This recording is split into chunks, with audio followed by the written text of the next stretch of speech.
Good morning students. पिछले video में हम लोगों ने कार्बोक्सिलिक एसिड की नाम पद्धति और संरचना देखी थी। अब आगे जो है हम लोग देख रहे हैं कार्बोक्सिलिक एसिड के बनावट की विधियाँ। तो टॉपिक है 12.7 कार्बोक्सिलिक अम्ल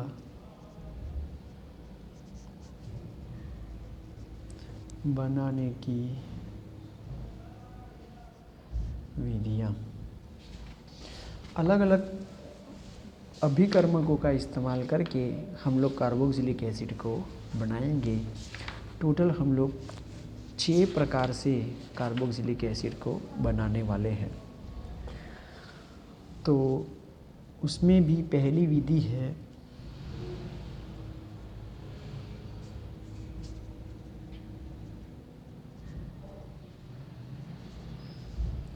प्राथमिक अल्कोहल व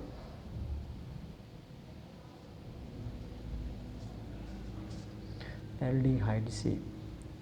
प्राथमिक अल्कोहल सामान्य ऑक्सीकरण कर्मक जैसे कि उदासीन अम्लीय या क्षारीय माध्यम में पोटेशियम परमैंगनेट अथवा अम्लीय माध्यम में पोटेशियम डाइक्रोमेट और क्रोमियम ट्राइऑक्साइड द्वारा आसानी से कार्बोक्सिलिक एसिडों में ऑक्सीकृत होते हैं। तो सही में प्राथमिक अल्कोहल व एल्डिहाइड की हम लोग ऑक्सीडेशन प्रक्रिया देख रहे हैं। अब ऑक्सीडेशन प्रक्रिया करनी है तो ऑक्सीडेशन करता चाहिए। ऑक्सीडेशन करता हम लोग लेंगे पोटेशियम परमैंगनेट, वो भी कोई भी माध्यम में चलेगा। और पोटेशियम डाइक्रोमेट और क्रोमियम ट्राइऑक्साइड लेना हो तो आपको जो है उसका अम्लीय माध्यम लेना पड़ेगा। सबसे पहले हम लोग प्राथमिक अल्कोहल लेते हैं RCH2OH, जिसकी क्षारीय माध्यम में पोटेशियम परमैंगनेट से उसका ऑक्सीडेशन कर रही है। ठीक है, तो उतने ही कार्बन का प्रक्रिया में ऐसा हो रहा है, ये 2 हाइड्रोजन दूर हो रहे हैं और 1 ऑक्सीजन जुड़ रहा है। हाइड्रोजन का दूर होना, ऑक्सीजन का जुड़ना ऑक्सीडेशन प्रक्रिया है। नेक्स्ट है CH3CH2 2 times 8 times CH2OH। Carbon है 8, 9 और 10।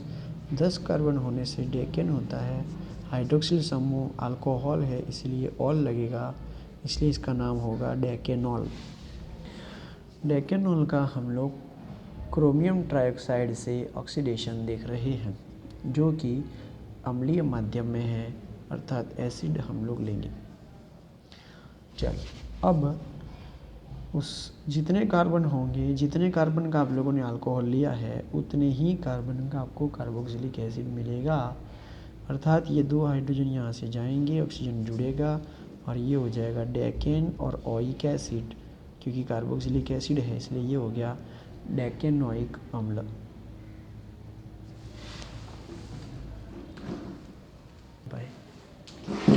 एकदम गरम गरम हो जाती, फिर बंद कर देनी पड़ती। चलो अब एल्डिहाइड से भी कार्बोक्सिलिक एसिड प्राप्त होता है, वो हम लोग जो है ऑलरेडी 12.4 टॉपिक में देख चुके हैं। अब हम लोग आगे देख रहे हैं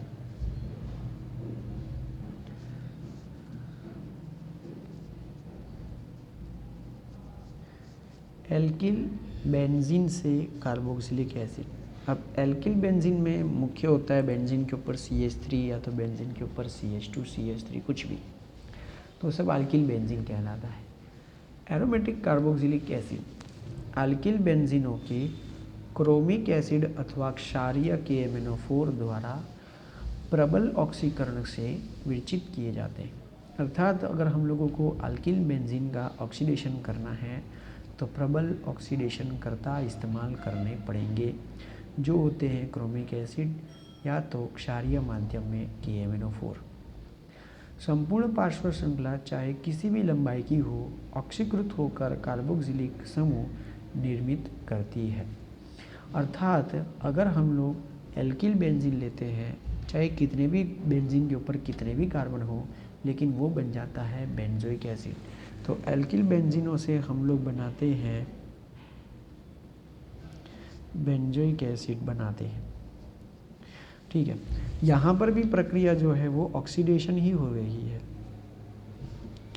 ठीक है, तो आर्सेनिक अल्कोहल का भी ऑक्सीडेशन देख रहे हैं, अल्किल बेंजीन का भी हम लोग ऑक्सीडेशन ही देख रहे हैं।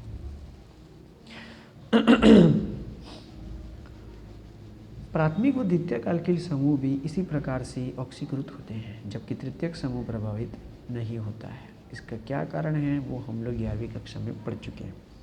तो हम लोग ले रहे हैं पहले तो अल्किल बेंजीन, बेंजीन के ऊपर CH3 मिथाइल, इसलिए ये हो जाता है टोल्यूइन। अब टोल्यूइन की हम लोग पोटेशियम परमैंगनेट क्षारीय माध्यम में प्रक्रिया कर रहे हैं। तो पहले तो हम लोगों को कार्बोक्सिलिक एसिड का पोटेशियम लवण मिलेगा, जिसे हम कहेंगे पोटेशियम बेंजोएट। फिर उसकी एसिडिक माध्यम में प्रक्रिया की जाएगी। पहले हम लोगों ने बेसिक माध्यम लिया, लवण मिला, अब एसिडिक माध्यम लेंगे, जिससे हमको एसिड मिलेगा। तो पोटेशियम दूर होकर COOH जुड़ जाएगा। तो इसी तरह से अगर हम लोग मानो कि अगर बेंजीन के ऊपर एक कार्बन की जगह 3 कार्बन ले, मीथेन, इथेन, प्रोपेन, ठीक है ना, तो ये है प्रोपाइल बेंजीन। ठीक है, नॉर्मल प्रोपाइल बेंजीन। तो उसकी पोटेशियम हाइड्रोक्साइड जैसे प्रबल ऑक्सीडेशन कर्ता के साथ प्रक्रिया करते हैं, तो पहले जितने भी कार्बन होंगे उसकी जगह सिर्फ एक कार्बन वाला पोटेशियम लवण मिलेगा, और बाद में उसकी एसिडिक माध्यम में प्रक्रिया करेंगे तो कार्बोक्सिलिक एसिड हमको प्राप्त हो जाएगा। ठीक है, चलो आगे है नाइट्राइल और एमाइड से।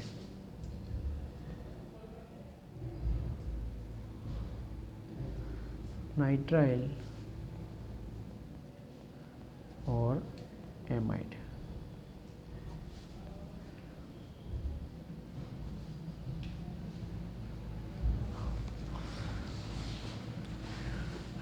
उत्प्रेरक के रूप में H+ या OH- आयनों की उपस्थिति में नाइट्राइल पहले एमाइड और फिर अम्ल में जल अपघटित होते हैं। उसका मतलब कि नाइट्राइल हम लोग लेंगे, उसकी जो है हम लोग पानी के साथ प्रक्रिया करेंगे, जिससे H+ या OH- आयन होते हैं। उससे पहले वो एमाइड बनेगा, फिर उसका जल अपघटन चालू रहेगा अपने आप और कार्बोक्सिलिक एसिड दे देंगे। लेकिन यदि अगर हम लोग एमाइड बनाना चाहें तो अभिक्रिया को एमाइड पथ पर रोकने के लिए मृदु अभिक्रिया परिस्थितियां प्रयुक्त की जाती हैं। मतलब कि अगर आप लोगों को एमाइड जो है बनाना चाहते हो तो प्रक्रिया परिस्थिति को थोड़ी सी जो है वो निम्न कक्षा की कर देनी पड़ेगी। बाती बंद कर दियो, बाती बंद कर दो भरत। चलो नाइट्राइल, तो ये है नाइट्राइल। नाइट्राइल की हम लोग एसिड या बेस, मतलब कि H+ या OH- जो पानी के अंदर होता है, जिससे क्या होगा कि ऑक्सीजन यहाँ आएगा पानी का और 2 हाइड्रोजन जो है NH2 के साथ, तो ये एमाइड मिलेगा। ठीक है, अब आगे प्रक्रिया अपने आप चलती रहेगी क्योंकि इसको H+ और OH- मिलता रहेगा, ये रुकने वाली नहीं है, और इस तरह से हमको मिल जाएगा कार्बोक्सिलिक एसिड। अगर एमाइड तक ये प्रक्रिया आप लोग रुकना चाहते हो तो प्रक्रिया परिस्थिति हम लोग निर्बल कर देंगे। चलो, तो मेन हुआ कि भाई नाइट्राइल से एमाइड और एमाइड से कार्बोक्सिलिक एसिड। नाइट्राइल से भी बना लिया, एमाइड से भी बना लेते हैं। एमाइड से वैसे ही बन रहा है जैसा हम लोगों को दिख रहा है, CH3CONH2, 2 कार्बन हैं, इसीलिए ये है इथेन एमाइड। उसका जल अपघटन कर रहे हैं। जल अपघटन देखो, कम से कम थोड़ा सा एसिड तो लेना ही पड़ेगा, क्योंकि तो ही वो H+ और OH- आयन उत्पन्न करता है। और जितने कार्बन हैं उतने ही कार्बन का आपको कार्बोक्सिलिक एसिड मिलेगा, प्लस ये जो NH2 है वो एमोनिया बनकर दूर हो जाएगा। तो 3 हाइड्रोजन में से एक हाइड्रोजन इसके पास जाएगा, एक हाइड्रोजन यहाँ आएगा और एक ऑक्सीजन यहाँ आएगा। तो पानी से जो है वो जल अपघटन हो रहा है। चलो अब बेंजेमाइड दे ले रहे हैं कि भाई बेंजीन के ऊपर CuNH2 हो तो ये होता है बेंजेमाइड। बेंजेमाइड का जो है वो जल अपघटन कर रहे हैं।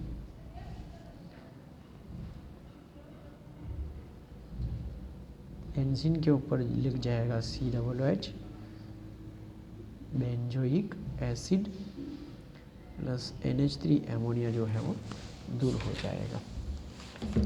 तो ये था नाइट्राइल और एमाइड से। चलो नेक्स्ट देख रहे हैं ग्रीन्योर अभिकर्मक। ग्रीन्योर मतलब RMgX। ग्रीन्योर अभिकर्मक से इसकी प्रक्रिया, लेकिन ग्रीन्योर अभिकर्मक से जो है हम लोग प्रक्रिया करेंगे शुष्क बर्फ जो होता है कार्बन डाइऑक्साइड के साथ। तो ग्रीन्योर अभिकर्मक कार्बन डाइऑक्साइड शुष्क बर्फ के साथ अभिक्रिया से कार्बोक्सिलिक एसिड के लवण निर्मित करते हैं, जो खनिज एसिड द्वारा अम्लन से संगत कार्बोक्सिलिक एसिड देते हैं। चलो ग्रीन्योर अभिकर्मक RMgX, सूखा बर्फ कार्बन डाइऑक्साइड COO2 CO2, शुष्क ईथर। पहले हमको क्या मिलने वाला है, तो पहले हम लोगों को मिलने वाला है लवण। ठीक है, कैसे होगा हम लोगों को पता है। देखो ये दो हिस्से हो जाते हैं। अल्किल जो है वो कार्बन के साथ ही जुड़ता है, तो ये जो कार्बन डबल बॉन्ड ऑक्सीजन है उसमें से एक डबल बॉन्ड ऑक्सीजन होगा, एक सिंगल बॉन्ड होगा। संयोजकता यहाँ खुलेगी, यहाँ खुलेगी। कार्बन के साथ अल्किल जाएगा और ऑक्सीजन के साथ MgX जाएगा, क्योंकि ऑक्सीजन माइनस होता है और MgX जो है वो प्लस होता है। आगे जो है अम्ल के लवण से प्रक्रिया कर रहे हैं, जो खनिज एसिड के साथ प्रक्रिया करेंगे। ठीक है, तो RCOOH मिल जाएगा, तो MgOHX जो है वो दूर होगा। जैसा कि हम जानते हैं ग्रीन्योर अभिकर्मक एवं अल्किल नाइट्राइल अल्किल हैलाइड से विरचित किए जाते हैं। तो उपरोक्त विधियां जो हैं अल्किल हैलाइडों की संगत कार्बोक्सिलिक एसिड में परिवर्तित करने में उपयोगी है। उसके लिए आप लोगों को जो है चैप्टर नंबर 10 आपको देखना पड़ेगा। ठीक है, उसमें जो है कार्बोक्सिलिक एसिड में वो परिवर्तित होते हैं, मतलब कि अल्किल हैलाइड की आपको रासायनिक अभिक्रिया देखनी है, तीसरे नंबर की और चौथी नंबर की, जिसमें से अल्किल हैलाइड में से कार्बोक्सिलिक एसिड जो है वो बनता है। अल्किल हैलाइड भी हो गया। अब हम लोग देख रहे हैं next acyl halide. Acyl halide, acyl halide होता है COCl, संयोजकता पर R, और एनहाइड्राइड से। एनहाइड्राइड होता है RCO2 टाइम्स O।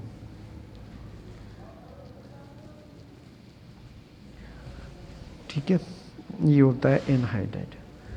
चलो, एसिड क्लोराइड जल द्वारा जल अपघटित होकर कार्बोक्सिलिक एसिड या जलीय क्षारीय माध्यम में अधिक आसानी से जल अपघटित होकर कार्बोक्सिलेट आयन देते हैं, जो अम्लन द्वारा संगत कार्बोक्सिलिक एसिड देते हैं। ठीक है, तो मैं लिख रहा हूँ दो प्रक्रिया है। एसिल क्लोराइड की हम लोग पहला या तो जल अपघटन करते हैं और दूसरा जल अपघटन तो करते हैं लेकिन क्षारीय माध्यम में करते हैं। चलो, जल अपघटन से सीधा हमको कार्बोक्सिलिक एसिड मिल जाता है।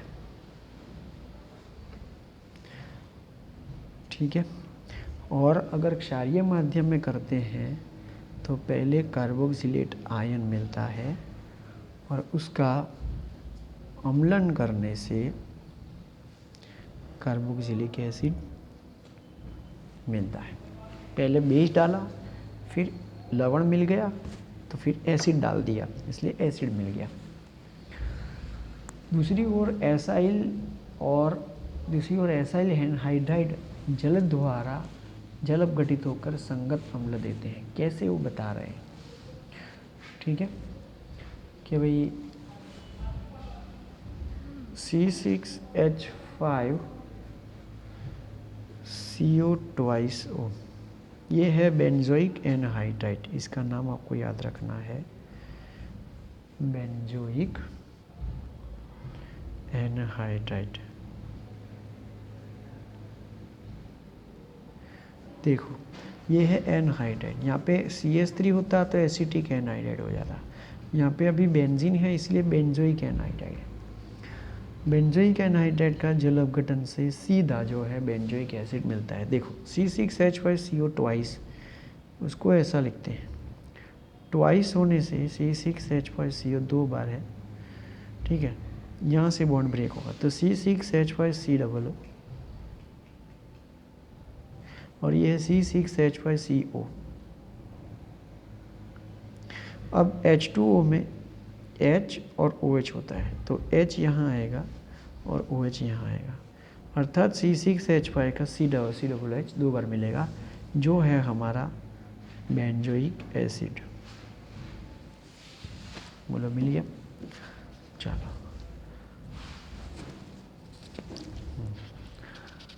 अभी इसमें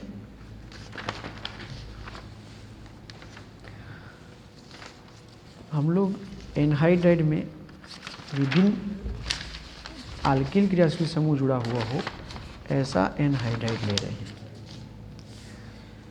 जब मैंने लिखा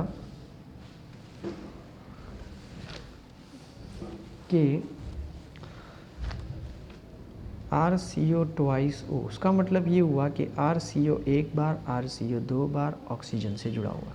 अब ये R जो है ना दोनों अलग अलग ले लेते हैं, उसमें से एक ले रहा हूँ मैं C6H5 और दूसरा मैं ले रहा हूँ CH3।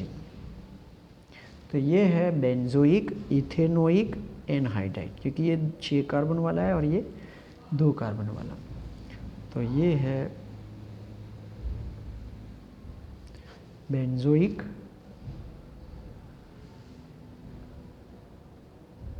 एथेनोइक एनहाइड्राइड, उसका जल अपघटन कर रहे हैं तो बॉन्ड कहीं से भी जो है वो ब्रेक होगा। ठीक है, माना कि मैं बॉन्ड यहाँ से ब्रेक करता हूँ तो C6H5CO प्लस CH3COO, पानी में H और OH होता है, H यहाँ आ जाएगा और OH ऊपर चला जाएगा। तो ये मिला आप लोगों को बेंजोइक एसिड और ये मिला आप लोगों को इथेनोइक एसिड। ठीक है, चलो नेक्स्ट है एस्टर से। एस्टर से कार्बोक्सिलिक एसिड कैसे बनाया जाए। एस्टरों के अम्लीय जल अपघटन से सीधे ही कार्बोक्सिलिक एसिड प्राप्त होते हैं, जबकि क्षारीय जल अपघटन द्वारा कार्बोक्सिलिक एसिड जो कार्बोक्सिलेट प्राप्त होता है, जो बाद में अम्लन करना पड़ता है। तो पहले अगर आप लोग बेस डालोगे तो बाद में एसिड के साथ प्रक्रिया करनी पड़ेगी, या तो पहले से ही अगर आप लोग जो है जल अपघटन करते हो तो जो है सीधा कार्बोक्सिलिक एसिड होता है। हम लोगों ने यहाँ पर ज़्यादातर अभी जो देखे इतनी सारी प्रक्रिया में वो सारे के सारे जल अपघटन ही हैं। जल अपघटन करते हो तो सीधे कार्बोक्सिलिक एसिड मिलते हैं, और अगर क्षारीय माध्यम करते हो तो 2 स्टेप में होता है, पहले बेस लेते हो तो फिर बाद में एसिड लेना पड़ता है। चलो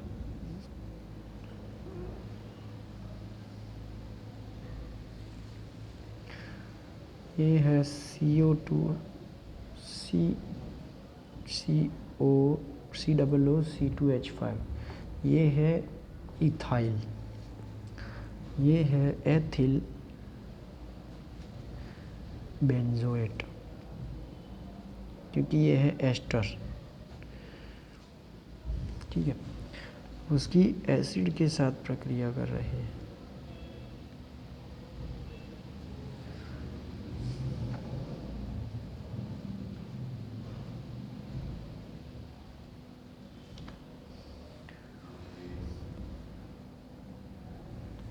मतलब कि जल अपघटन, सीधा जल अपघटन हो रहा है।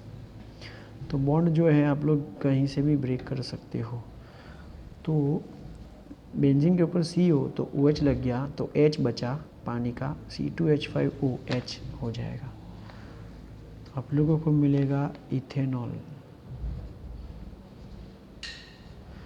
और ये है आप लोगों का बेंजोइक एसिड।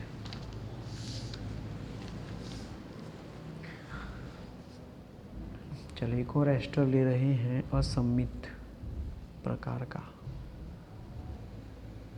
ये है प्रोपाइल और ये है इथाइल, नहीं तो इसको ऐसा बोल दिया गया है कि इथाइल एथिल बेंजोएट ब्यूटेनोएट, क्योंकि 4 कार्बन है। पहले हम लोग ये काम करते हैं, क्षारीय माध्यम लेते हैं।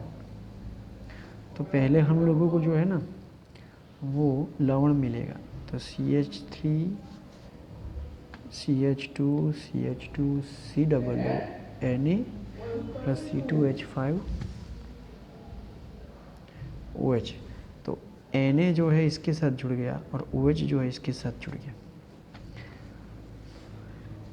अब हम लोग क्षारीय माध्यम से एसिडिक माध्यम कर देते हैं। तो ये जो लवण है सोडियम ब्यूटेनोएट का, वो ब्यूटेनोइक एसिड आपको दे देगा, ब्यूटेनोइक एसिड आपको मिल जाएगा। तो ये सारी जो विधियाँ थी वो थी बेंजोइक एसिड की बनावट की विधियाँ। नेक्स्ट वीडियो में देखो, इसको अगर आप लोगों को प्रैक्टिस करनी है तो आप लोगों को उदाहरण 12.5 जो है मैं आप लोगों को देता हूँ, उदाहरण 12.5 आप लोगों को खुद से जो है वो सॉल्व करना है कि कोई भी रासायनिक प्रक्रिया अभिक्रिया दी गई हो, अभिकर्मक से उत्पाद वो कैसे बनानी है, वो यहाँ पर जो है आप लोगों को दिया गया है। उसकी प्रैक्टिस जो है आप लोगों को करनी है। नहीं समझ में आए तो आप लोग जो है वो मुझे पूछ सकते हो।